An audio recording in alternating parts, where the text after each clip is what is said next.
The judge proceeded on and he spoke about the entire case that the defense had put against the prosecution's argument, and one by one the judge completely rubbished the defense's argument.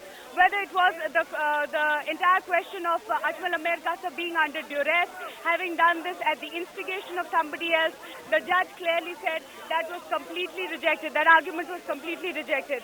Then the all-important question of a life term being given to Ajmal Amer Kasab, considering the possibility of him being reformed or rehabilitated, the judge said that possibility does not exist at any point. The defense has also placed the argument that that the whole thing of being morally justified, he had been given the entire argument of being a mujahideen. Would that work? The judge again rejected that complete argument. He said Ajmal Amer Kasab was a man who was very anxious to attack India, and this is based on his own confession.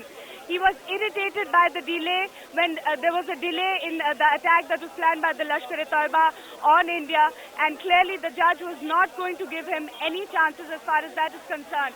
Also, the age factor which the defense lawyer had given as part of his argument was not accepted by the judge.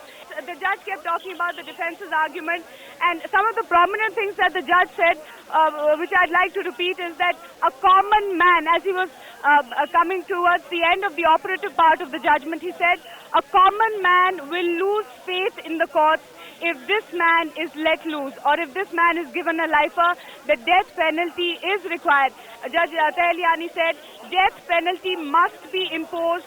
There is no other option. This man has lost the right to get humanitarian treatment. So it was very clear what the judge was going to say after that. And then the judge went on to list all the sections. Then again the judge went on to, since he wanted to complete the entire portion of the operative part, he said, accused before me is a foreigner. He voluntarily wanted to be a mujahideen of a known terror organization, which is the Lashkar-e-Taiba. He was accompanied by 9 men. He planted a bomb, indiscriminately fired at innocents.